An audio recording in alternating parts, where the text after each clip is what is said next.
বন্ধুরা, good morning, welcome back to my channel. বন্ধুরা, দেখলেই শুরুতেই আমি ত্রিশুকে ভাত খাইয়ে দিলাম। ত্রিশু চলে গেলে এখন ওর ক্লাসে, এখন বাজে 11টা থেকে ওর ক্লাস। তো ক্লাসে চলে গেলো, আর আমি তো সকাল থেকে কি বলবো তোমাদেরকে, রান্নাবান্না কিচ্ছু করিনি, কারণ ব্যথা যন্ত্রণায় একদম অস্থির হয়ে আছি। কালকে মানে এত ব্যথা পেয়েছিলাম, তো তার জন্য আজকে পুরো বাপাসটা আমার শেষ। দেখানো ঠিক হবে না, তার জন্য তোমাদেরকে দেখাচ্ছি না। প্রচুর বাজে অবস্থা আর কি। আর এগুলোর ব্যথা যন্ত্রণা এত যে কালকে রাতভর ঘুমাতেই পারিনি। তো আজকে সকালবেলা ঘুম থেকে উঠেছি প্রায় 8:30 নাগাদ। উঠেই একটু চা টিফিন খেয়েছি, কারণ ত্রিশুর বাবা করে রেখেছিল। তারপর ও ভাতটাও করে নিয়েছে, কালকের একটু তরকারি ছিল, এটা দিয়ে এখন গরম করে ছেলেকে খাইয়ে দিলাম। আর বর্মশাই এখনও খায়নি। তো আমি এখন উঠে টুকটাক করে একটু কাজকর্ম করছি, কারণ শুয়ে থাকলে তো বুঝতেই পারছো সংসারও শুয়ে যাবে আমার। তো আজকে সানডে, ডিউটি আর যেতে হলো না, আর কাল থেকে হয়তো ছুটি নেব 2-1 দিনের জন্য, কারণ শরীরটা ভীষণই মানে ব্যথায় ভীষণ কষ্ট পাচ্ছি। এখন হলো ও মানে মা পুজোর বাসন টাসন মেজে দিয়ে গেল, আমি এই হাতটা না ভিজিয়ে স্নান করব, দেখি কিভাবে করতে পারি। তো স্নান দান করে এসে পুজো টুজো করে তারপর আস্তে আস্তে করে রান্নাটা কমপ্লিট করব, মানে তরকারিটা করব। আর এখন আবার মা দেখো নিয়ে আসলো, এটা মনে হয় আজকে করতে পারবো না, কারণ আমি অলরেডি তরকারি কেটে রেখে দিয়েছি। তাছাড়া ত্রিশুর বাবা একটু মাছও ধরেছে, তো সেটা এখনও কলপাড়ায় রয়ে গেছে, কাটাকুটি হয়নি, তোমাদের সাথে শেয়ার করব একটু পরেই। তো এই যে দেখো মা নিয়ে এসেছে একটা কাঁঠাল, এটা আবার মা দিয়ে গেল। আর আজকে তো এটা রান্না হবে না, কারণ এটা আমি এখনও কাটাকুটি কিচ্ছু করিনি। তাছাড়া এটা রান্না করতে টাইমটাও লাগবে, তো তার জন্য আজকে করব না। আজকে সিম্পল মাছ দিয়ে কিছু একটা করে নেব, আর হয়তো একটু মানে ডাঁটার শাক আছে, ওই শাকটা করে নেব। আর সকাল থেকে কিন্তু ত্রিশুর বাবা আজকে প্রচুর কাচাকুচি করেছে, কারণ আজকে সানডে, আজকে যদি ও না কাচে না তাহলে এগুলো পড়েই থাকবে। আর আমি তো একদম এক ধরনের বলতে পারো একদম মানে ড্যামেজই হয়ে গেলাম, কারণ আমার দ্বারাই সম্ভব নয় এসব কাচাকুচিগুলি করা। ও আজকে আমাদের ভারী ভারী যে কম্বল সেগুলো কেচেছে, তাছাড়া ঘরে মানে ম্যাট্রেস ওগুলো কেচেছে, তো অনেক কিছু আজকে ও কাচাকুচি করেছে, সেগুলো এখনও কেচে রোদে দিয়ে তারপর ছেলেকে নিয়ে গেছে। তো চলো, আমি এদিকে ও এসেই ঘরটা ঝাড়ু করে দেবে। আর আমি ঘুম থেকে উঠে গিয়েছিলাম দেখো মুরগির ঘরে, ঠিক আছে। তো এই যে দেখো সকাল সকাল ডিম নিয়ে এসেছি মুরগির ঘর থেকে, এগুলো এখন যাচ্ছি রাখতে, তারপর যাব স্নানে, আর মাছও কাটবো, স্নানের আগে মাছটা কাটবো। তো চলো তোমাদেরকে দেখাবো আজকে ও কী মাছ পেয়েছে, কী মাছ ধরেছে। আমার ছেলে ভীষণ এক্সাইটেড মাছ ধরার জন্য, কাল রাত্রির থেকে বায়না করছিল, তো সকালবেলা সময়ের ভীষণ অভাব ছিল, তারপরেও ওর বাবা ওকে নিয়ে মানে গেলো আর কি মাছ ধরতে পুকুরে। তো দেখাচ্ছি দাঁড়াও। তো বন্ধুরা, এই যে দেখো এখন মাছ কাটতে এসেছি কলপাড়ে, আর একদম তাজা তাজা মাছ দেখো হা করছে। তো এগুলো আমাদের পুকুরের মাছ, পুকুর থেকে তোলা হয়েছে।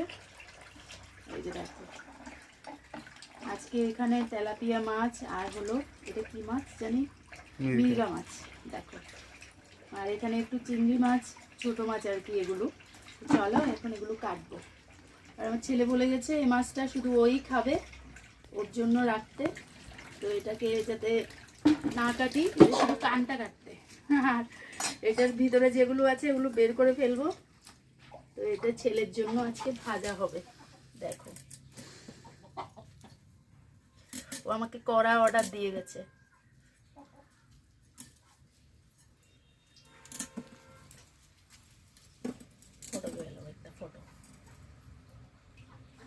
তো বন্ধুরা, এই যে দেখো এখন স্নান ধান সেরে চলে এসেছি, আর পুজোও হয়ে গেছে, একটু সাজুগুজুও করে নিয়েছি। এখন যাচ্ছি হলো গিয়ে রান্না করতে, কারণ আজকে এখনও রান্না হয়নি। তো দেখলেই কিছুক্ষণ আগে মাছ টাছ কেটেছি, তারপর স্নান ধান করলাম। এখন এই যে আমার পুজো হয়ে গেছে, এদিকে দেখো। তো ছেলেকে ওর বাবা মাছ ভাজা করে খেতে বসিয়ে দিয়েছে, কারণ ওর আবার আর্ট ক্লাস আছে।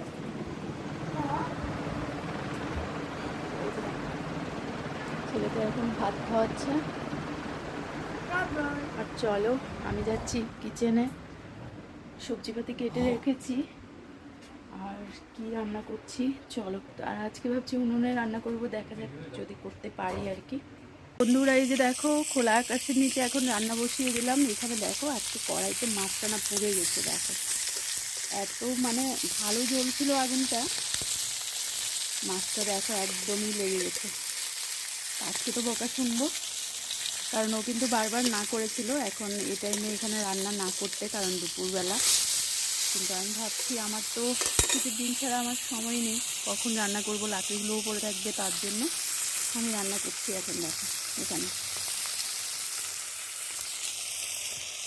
তো বন্ধুরা, এই যে দেখো উনুনে রান্না করছি। এখন কাঁচকলাটাকে একটু ভেজে নিচ্ছি, কারণ আজকে কাঁচকলা দিয়েই মাছ হবে। তো মাছটা আমি আগেই ভেজে নামিয়ে রেখেছি, আর এখন দেখো কাঁচকলাটাকে একটু ভেজে নিচ্ছি। বন্ধুরা, খুব তাড়াতাড়ি রান্নাটা হয়ে গেল। দেখো মোটামুটি এখন আর এক পদ বাকি আছে, তো সেটা হয়ে গেলেই আমার রান্না কমপ্লিট। এই যে দেখো এখন এখানে ডাঁটার শাক বসিয়েছি, তো শাকটা নামালেই আমার রান্নাটা হয়ে যাবে। আর খুব চটজলদি আমার মনে হচ্ছে রান্না হয়ে গেছে, মানে খুব তাড়াতাড়ি হয়ে গেছে রান্না। তো উনুনে রান্নার আমার কাছে মনে হয় এটাই একটা সুবিধে, যে খুব তাড়াতাড়ি তরকারি হয়ে যায়, ভাতটাও হয়ে যায়, কিন্তু সময়ের অভাবে রান্না করতে পারি না। দেখো তো এখন এই শাকটা হয়ে গেলেই আমার রান্নাটা কমপ্লিট হয়ে যাবে। আর এখানে কিন্তু রৌদ্রও চলে এসেছে, দেখো তো প্রচুর রৌদ্র লাগছে। স্নান দান করে এসে এত রৌদ্রে বসে রান্না করতে ভালো লাগছে না, আবার গায়ে মনে হচ্ছে জ্বলছে। চলো তাড়াতাড়ি করে শাকটা নামিয়ে তারপর তোমাদের সাথে মেনুগুলো শেয়ার করছি। বন্ধুরা, এই যে দেখো রান্না বান্না হয়ে গেছে, এখন আমরা খেতেও বসে গেছি। তো চলো আজকের মেনুগুলো তোমাদের সাথে একটু শেয়ার করি। তো এখানে দেখো ছোট মাছ রান্না হয়েছে, আর এখানে কাঁচকলা আলু দিয়ে মাছের ঝোল, আর এই যে দেখো এখানে হয়েছে শাক, আর এখানে ত্রিশু বাবার ভাত বেড়ে নিয়েছি, এখানে আমারটা। তো চলো আমরা এখন দুপুরের খাবারটা কমপ্লিট করে নিই। আর ত্রিশু হলো গিয়ে মাছ ভাজা দিয়ে খেয়ে দিয়ে ও চলে গেছে ওর ক্লাসে। গরম উঠে গেছে, এখন ফ্যান চালাতে হচ্ছে, ফ্যান চলছে। তো বন্ধুরা দেখো, সন্ধেবেলা আজকে ক্যামেরা অন করিনি, কারণ সন্ধেবেলা ঘরে কিছু লোক এসেছিলো। তো ওর বন্ধু ওরা এসেছিলো, বন্ধুর মানে ফ্যামিলি নিয়ে, কারণ কালকে যে অ্যাক্সিডেন্ট করেছিলাম তো আমাকে দেখার জন্য এসেছিলো ওরা। তারপর সন্ধেবেলা একটু চা টিফিন হলো, হালকা একটু কিছু কথাবার্তা মানে একটু গল্প টল্প হলো, তারপর ওরা চলে গেল।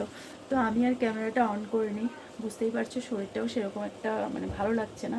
তো এখন দেখো কিচেনে এসেছি। আজকে তো রান্নাটা দুপুরবেলাই হয়ে গেছে, এখন এবেলা আর কিচ্ছু রান্না করছি না, ভাতটাও আছে তরকারিও আছে। এখন দেখো আমি কি করছি, তরকারিটা গরম করছি, এই যে দেখো।